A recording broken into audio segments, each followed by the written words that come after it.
Water, the source of life. 10 reasons why we need to drink water. So far, we have looked at the different ways in which we can support our self care journey. And in this map of self care, with this video, we start the discussion on our physical needs. In this video, let's look at water and 10 reasons why water is so crucial for our health and well being.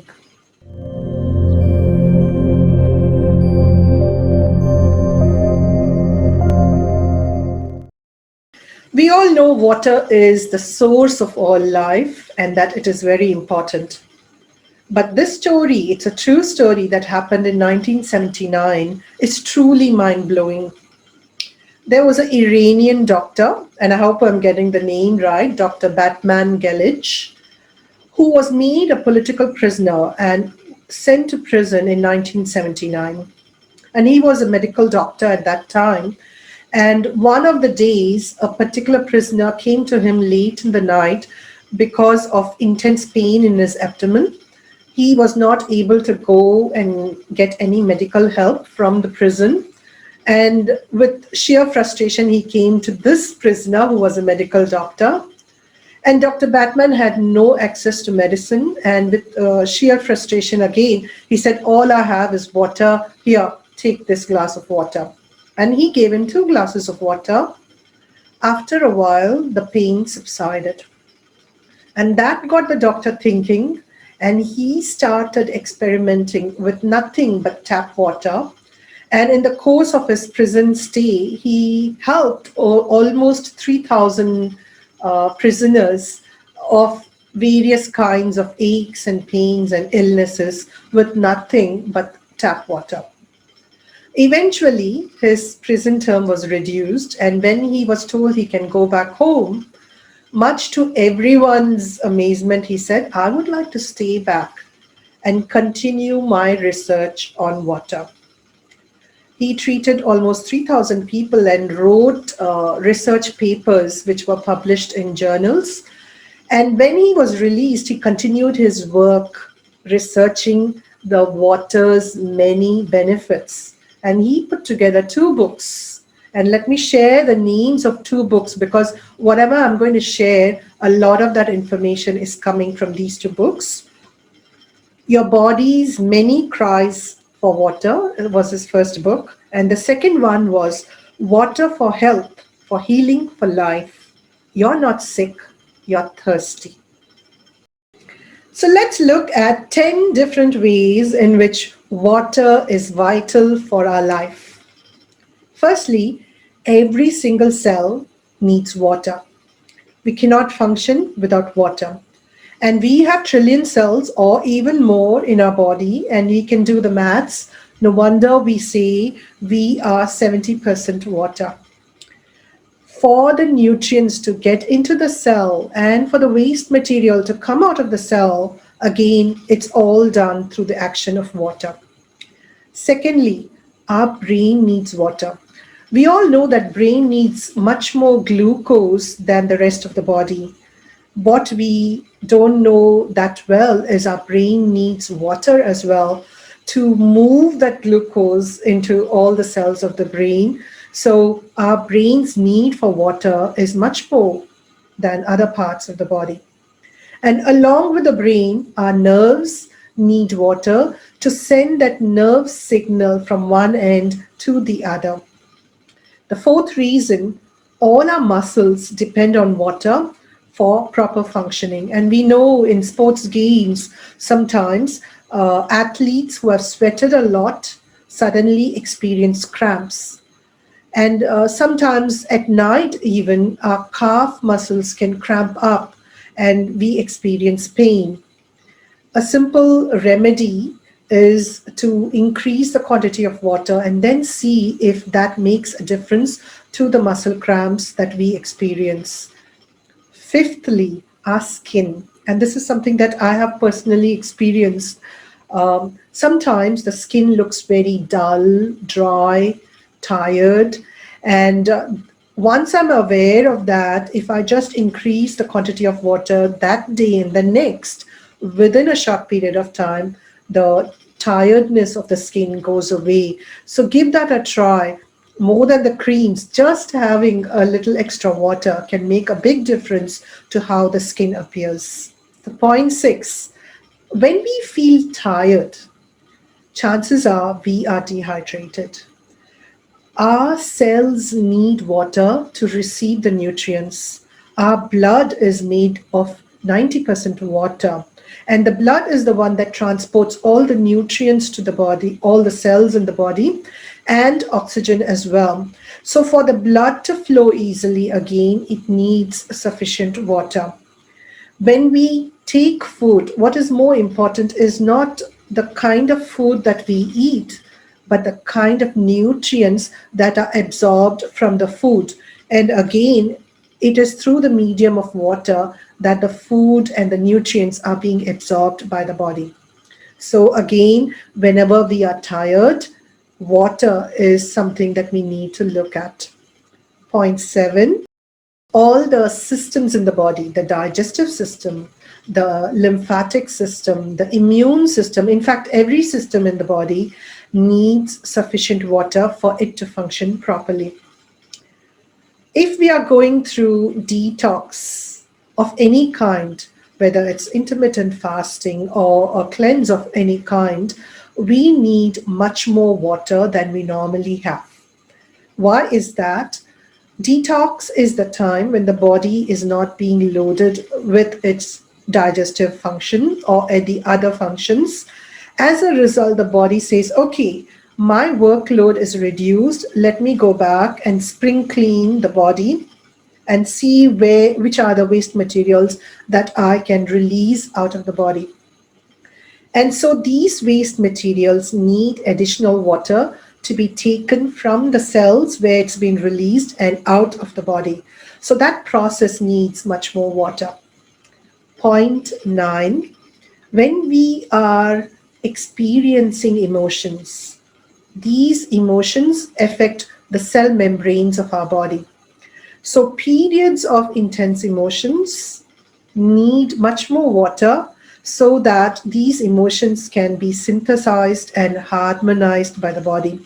And if at that point we are not able to give the body sufficient water, then that affects the way nutrients move into the body and waste material comes out of the cells in the body.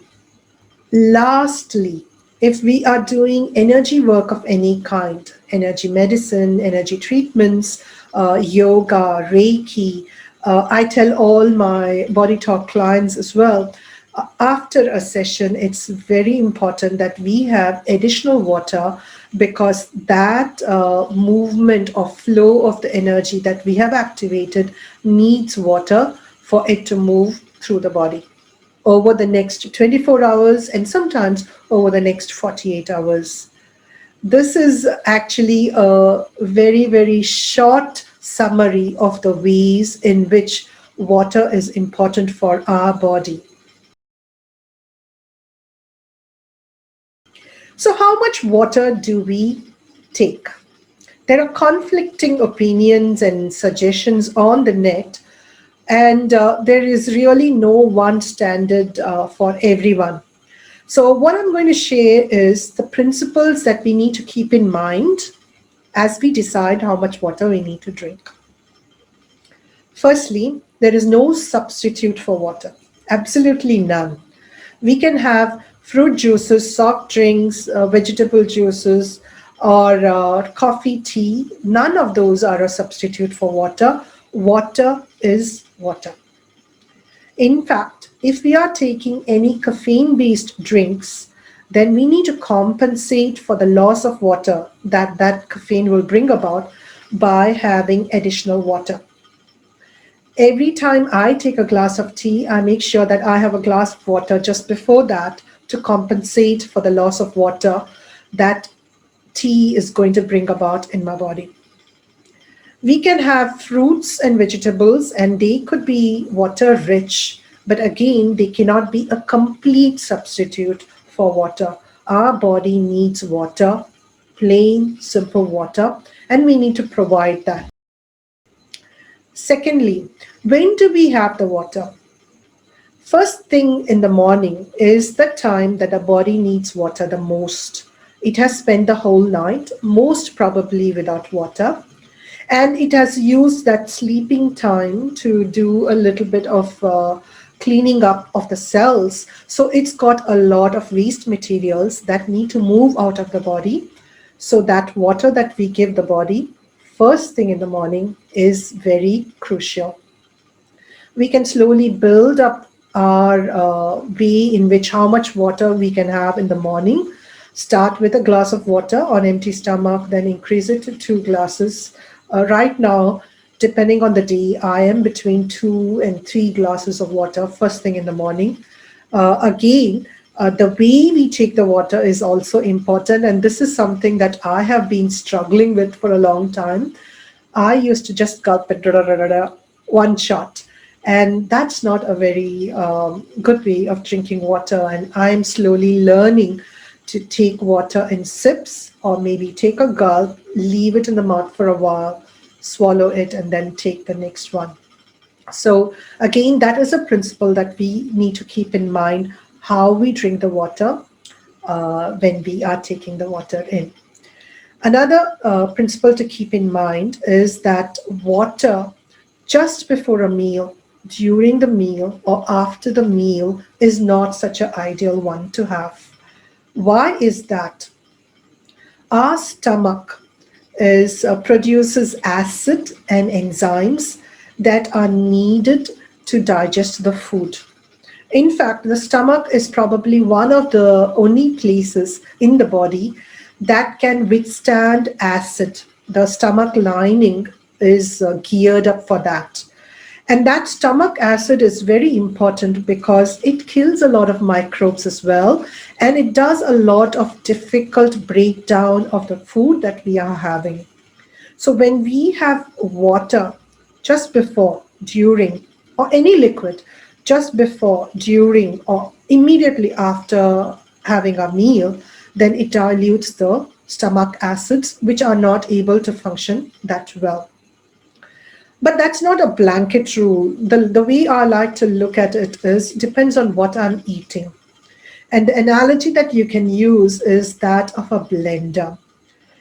Our stomach not only digests, but it also works like a blender. So it's crushing the food. And in a blender, if I'm going to put dry nuts and want it to be a thin paste, then I need to add a little bit of water. But if I am putting in tomatoes or cooked pumpkin, then I don't need to add any water. So similarly, depending on the food that I'm taking, if it's a very dry food like a burger or something else, then a little bit of water is good because that's going to support the stomach. But if I'm already having something like a soup or something watery, or a salad that is with water rich fruits or vegetables, then I don't need to have that much water. Either way, it's a good idea to delay drinking the water until half an hour after the meal, because by that time the food would have slowly started moving into the intestines, and at that point the body needs a lot of water to start moving the food and digesting the food in the intestines. So these are some of the guidelines that we can keep in mind as we start uh, focusing on increasing the water intake and seeing what happens to the body as we start paying attention to the water that we take. That's all I have for you in this video. Thank you. Bye bye.